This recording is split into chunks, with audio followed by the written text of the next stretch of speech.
Hi, everyone. Welcome to Figuring Out Fabric, where I ask dumb questions and you get smart answers. And I'm really excited to have Erin Dempster on. She's a good friend and an expert in a lot of this operational kind of stuff. Um, Remind me, Microsoft MVP did a pre-con for, was it Bits or Pass or both? Both. Oh, Yeah. that's on my bucket list. I just want to do a pre-con for one international conference, and you're like, oh no, I'm just gonna do them all. So that's awesome. I've tried, and yeah, they're a lot of work to do a full Oh length. yeah, it's like 100 hours, like, and you never feel like you have it done. Like I did, I did a paid training for a customer, and it was a week-long workshop, and it was exhausting, and that was kind of brutal in its own way because I would have 70, 100 slides, I would have some demos, but it was just never enough content. And so every night I'm going back to the hotel room and just frantically adding slides and demos for the next day. Just like, what demo can I make up that looks impressive? So it's a lot. I respect it for sure. It is, and the ones I've tried are walk-alongs or walkthroughs with the audience, so are trying to do what you're Oh, doing. sure. And yeah, it's a lot of lessons learned. But was a great experience. I'm glad I had the opportunity to do those. Well, that's awesome. So you're going to try to tell us about CI/CD and Fabric today. And worst case, you'll just tell us about why CI/CD is important. But why don't you talk about a little bit about your experience so far with Fabric and all that? Yeah.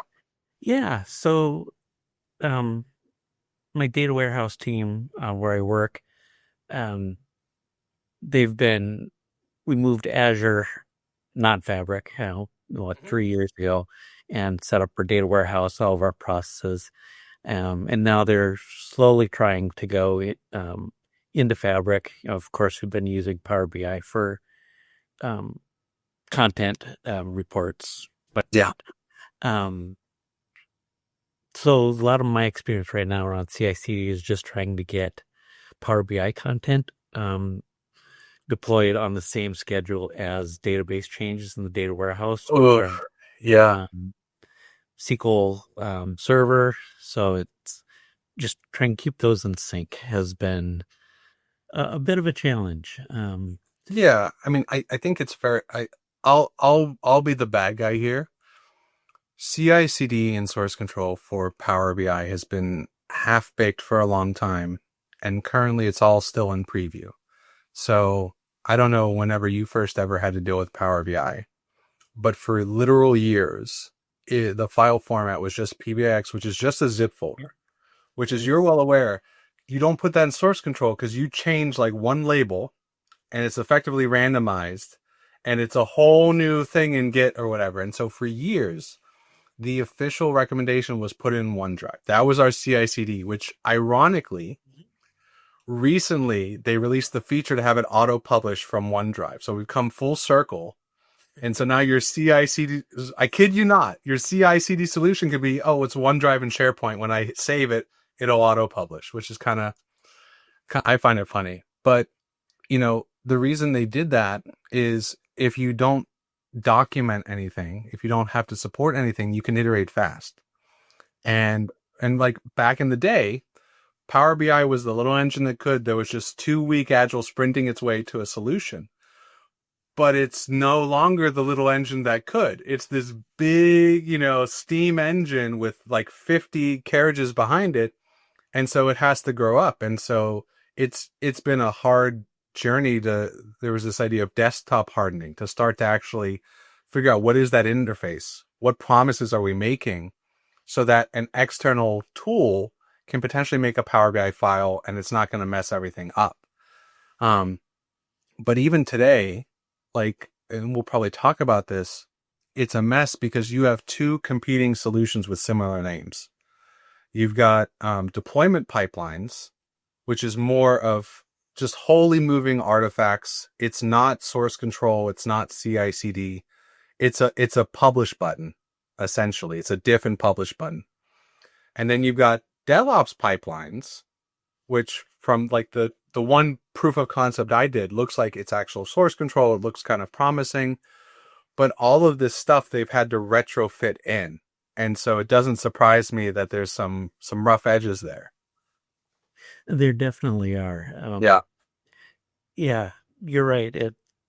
Power BI did go from this little engine that goes to this behemoth steam Yep. engine. There's a lot of pieces, and Microsoft's bringing all this work they've done in Azure over the last 10, 12 years Yeah. and trying to um, put it in the Fabric ecosystem at a lightning speed, which obviously there's going to be things they um, can't do, or that's Yeah. going to take time for them to do. They're trying to have 24 engines that could, and some are getting there and some are not. And so Yeah. it makes for an uneven experience if you're kind of on the frontier and trying to adopt it early, at least from what I hear.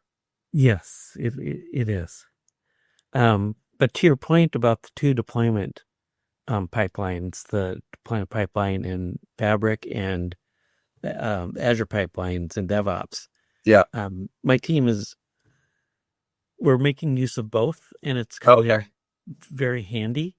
So what I'm doing is there are a bunch of REST APIs for Fabric that that work with deployment pipeline in Fabric that I can call from the Azure pipeline.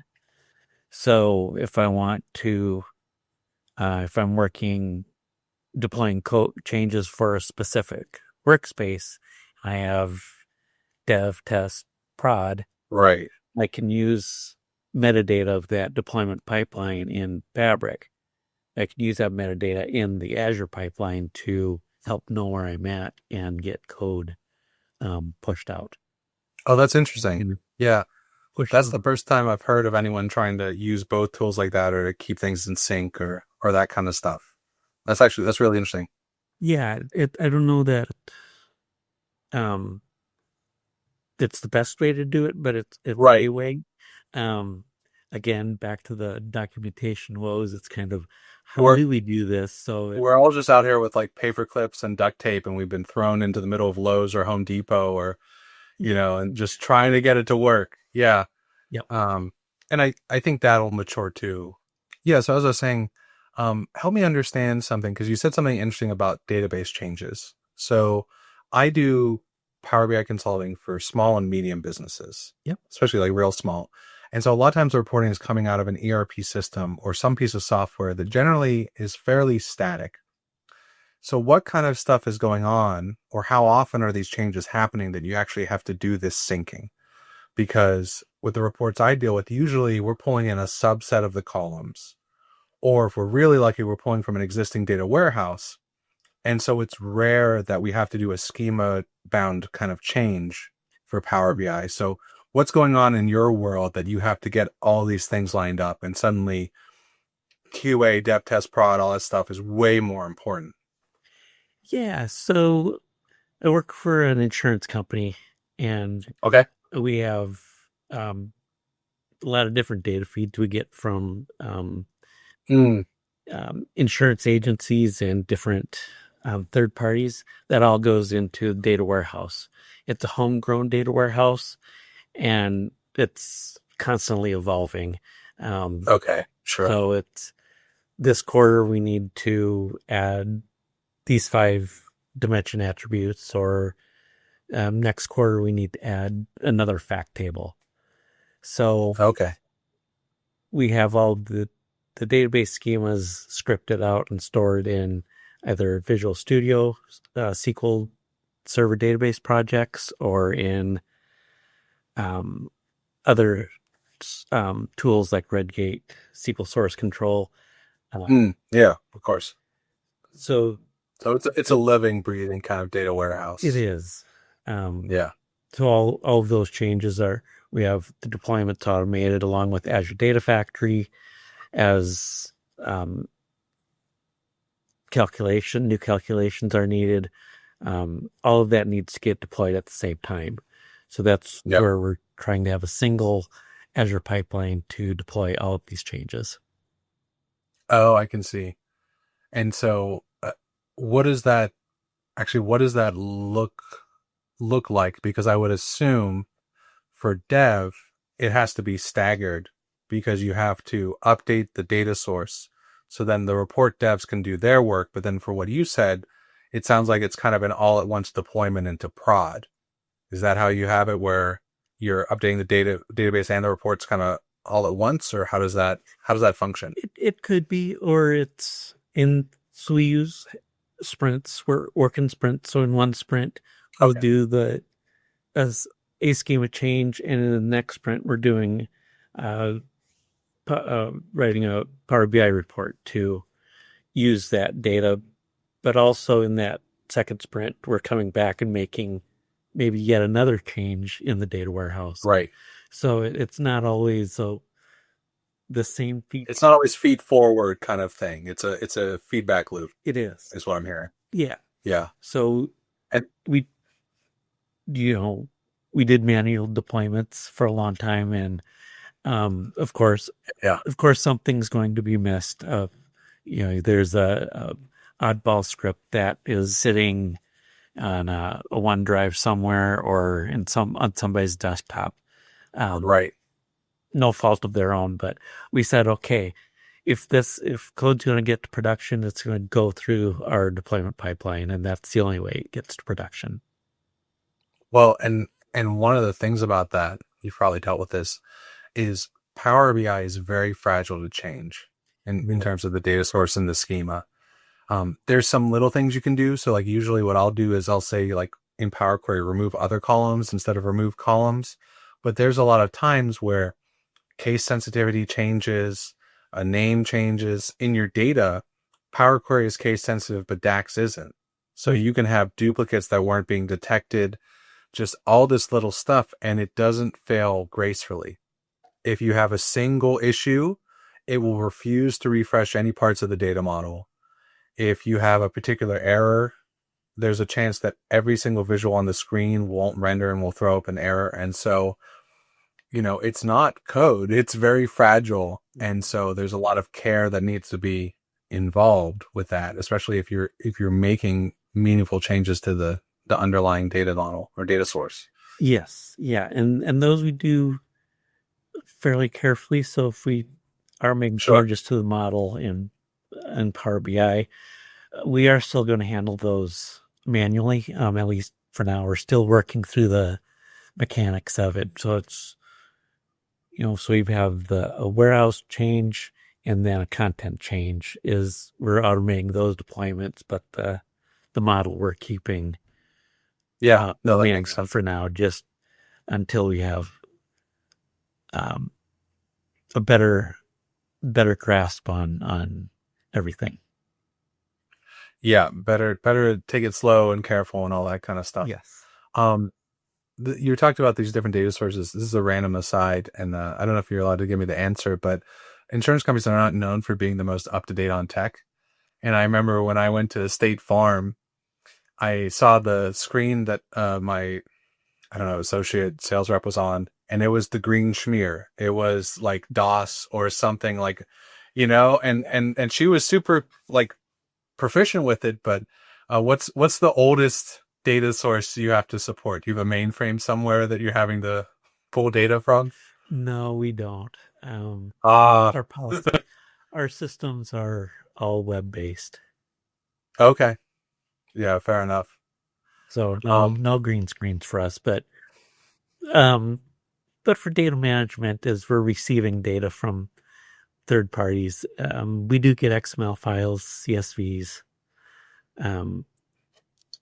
So are you taking you may not know because I know you're more operations, but are you taking kind of the data lake approach then because you have these files that are coming in, or where is the data living for your company?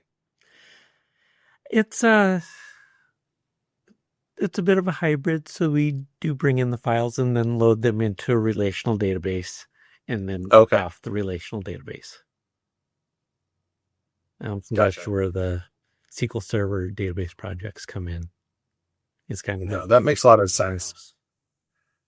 Yeah, I see some of the value in the idea of a data lake, but I used to be a SQL DBA and I like my data types and I like my non-clustered indexes and absolutely, yeah. Yeah, the whole lakehouse approach makes sense when the only thing you're doing is analytics and there's a lot of things you don't care about, like certain data types or a merge statement or all this stuff. But Right. yeah, there's a lot of management and scalability stuff that's really, really nice to have with SQL Server because it's been there for decades It has. and it's tested. Yeah. Very cool. Um, why don't you give people kind of, I guess, just sort of an elevator pitch in general for CI/CD, or maybe explain a little bit what that looks like more broadly? Because as we talked about, if someone's coming from Power BI, like getting anything into source control is new to them potentially. The PBIR and PBIP formats for being able to do that are still in preview. And so it's a new frontier, but like this stuff is not new. The Phoenix project came out years ago. That was the thing that gave me the light bulb as to why infrastructure as code mattered, CI/CD mattered. Yahoo was doing 10 deployments a day back in like 2008, 2010 or whatever. But I think a lot of people in the audience may not even know what CI/CD stands for. So why don't you kind of start there? Give us the tour. Sure. So CI/CD is continuous integration and continuous deployment. Yeah. So at the heart of that is as you make changes to Power BI content, that should be able to go to test and production in a rapid manner. I will let you decide what rapid means. It's different. For some people, once a day is pretty fast. Yeah. Or even once a week is Yeah. pretty fast. Yeah. So I'm not saying that you need to have 10 deployments to production every day for Power BI. Yeah, I wouldn't advise it. Yeah. Providing the framework to consistently deploy and integrate your code Right. so that you're taking the human element out of deployments. Yeah, exactly. Because in the Phoenix project, we'll have it in the show notes, there's this character, I think his name was Brent. And the problem was he was one of those 10x kind of employees, but nobody else knew how to do what he did. It wasn't documented. And so if he was down a rabbit hole or he was sick, the whole company was just out of luck. Sure. And I really do like the idea of if it isn't in code, then it's not real to us as an organization. If we can't automate it, then we can't trust it. Yep. And I think that's because I did a course for Pluralsight on infrastructure as code, and it was interesting trying to get my arms around that because there was, at my last job, there was a Windows 2003 server with SQL Server 2000. Sure. Both were out of support. That was not right, but it ran our commercial web store for our customers because we were an HP reseller. Mm-hmm. And so we would, they could place their orders through there. So I had to support classic ASP, Windows Server 2000, SQL Server 2000, all this stuff. And there was no documentation. The person who ran that stuff had left the company. And I can tell you, making changes on there was nerve-wracking. It was just white knuckling the whole thing. And I even had safeguards because they did a VMware clone of the virtual machine, but then you had to be careful because there was static IPs and stuff. So you had to figure out how to get to it because the config was copied over too, but the IP was different. Mm-hmm. So I had that as my dev environment. But copying stuff over, we would do a VMware snapshot at like 7 p.m. when no customers were supposed to be on. And I would use web deploy to copy over the code that I'd written. And I would just pray nothing broke. Yep. And we'd do some like smoke testing because I had a test customer, a test account. So I'd go in, look and see, okay, for our real customer, is it working? For the test customer, can I place an order? I would inevitably get an email from myself and all this stuff. But it would have been so nice to have that VM defined in Terraform or some other code, to have that code in source control. Like I put it in source control personally, but I wasn't deploying from source control. Right. I was going into the VM through RDP, copying a zip file and then running web deploy. I would do the dry run command parameters first and hope I got that right, and then do the actual deploy. But it was this white knuckle experience. And if it was all in like Azure pipelines and I could just run these tests and hit a button, like I would actually be able to sleep at night, as opposed to like, well, I can tell them to remove the VM snapshot because it looks okay. Like, what a nightmare. Yeah, and it's the same Yeah. guy. If you're just in an analytics environment, you may have multiple database to update, Power BI content to bring along. Oh, sure. Um, so A lot of moving parts. it's a lot of the same way. It's just different technologies. So being able to automate that, you can avoid some of that white knuckle Yeah. feeling. I do have a question about the test portion. Yeah. So on the Power BI side, John Kursky has some blog posts about automating tests to make sure none of the visuals break.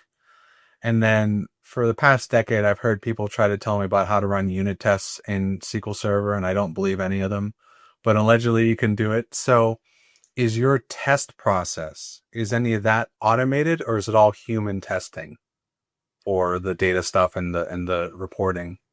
For us, it's all manual testing. We've Sure.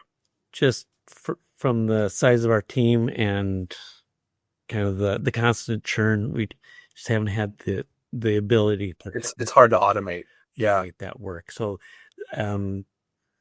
the when I talk about deployments, it is within a single environment. So I'm automating the deployment in the test environment, and then the process stops. There will be some manual Right. things that need to happen in between testing, approvals, things like that. And then the next deployment is to UAT, then it stops for more Okay. checks and approvals. And then the last deployment in our model is to production.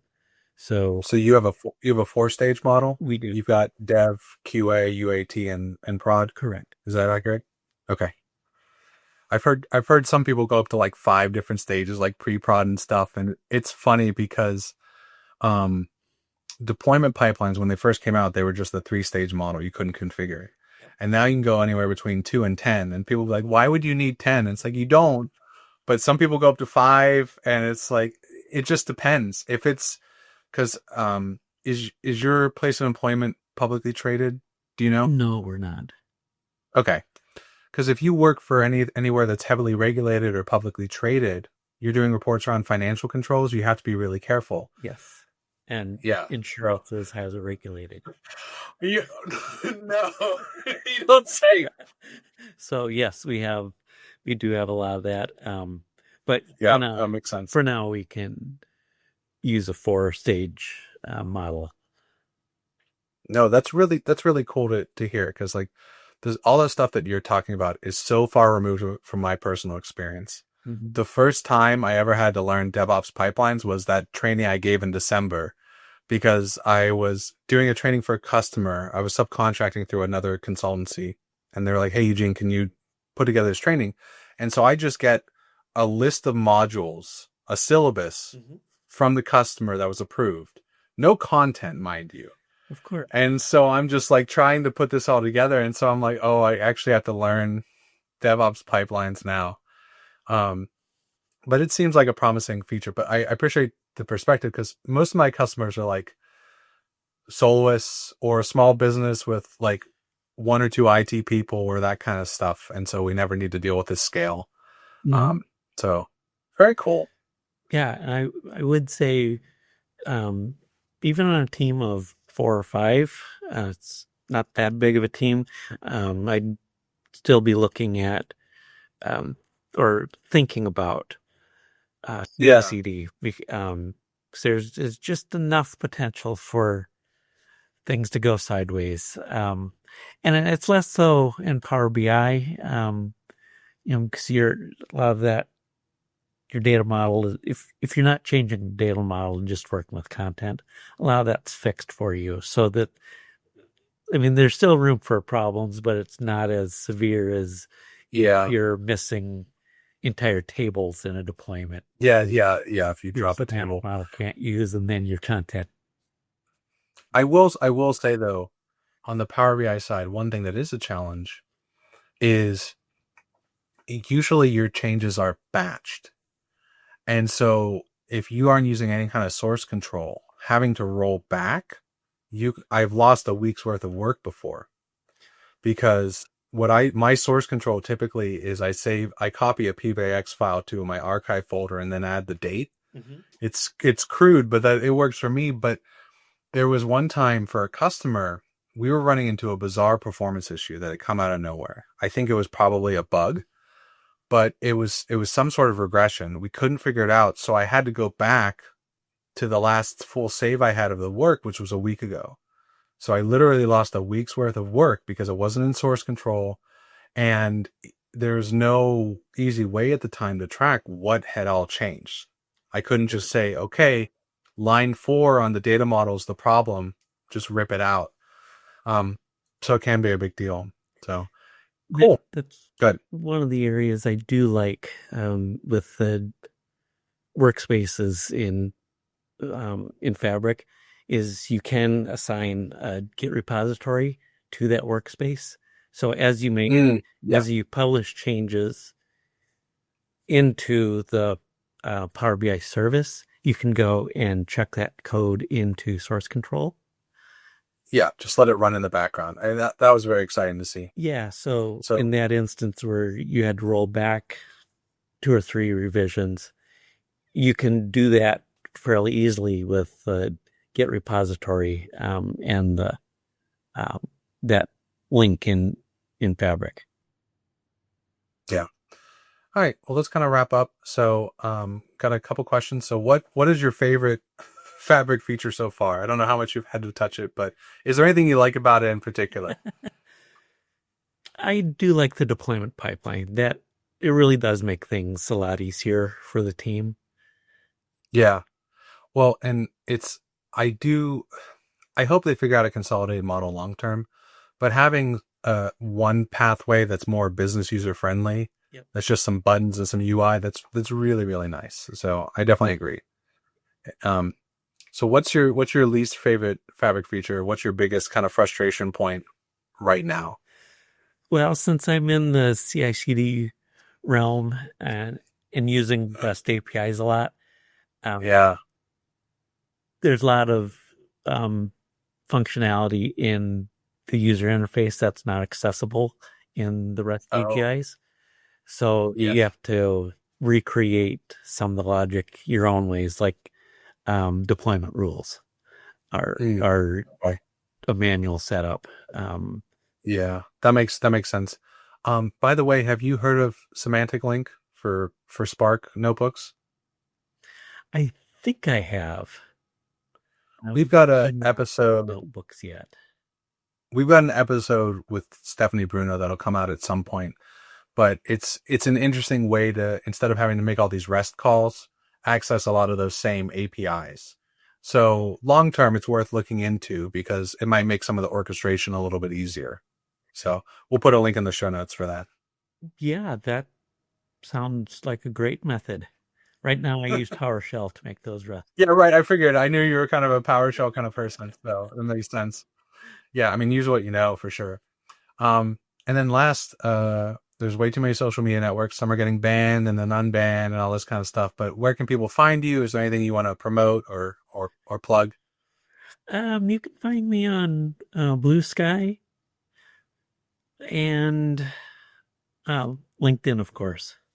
Yeah. That makes total sense. Cool. Any projects or anything or user groups you want to promote, or otherwise you're just enjoying the idyllic life and not the hustle culture that some of us are stuck in? Yeah, I really don't have many groups to promote today. Okay. Just chug along. Running along. Oh, thank you so much for coming on. This was fun and a kind of a breath of fresh air because I get stuck in the weeds in my own area, and so it's nice to talk to someone a little bit outside of that. Of course. Glad to be here.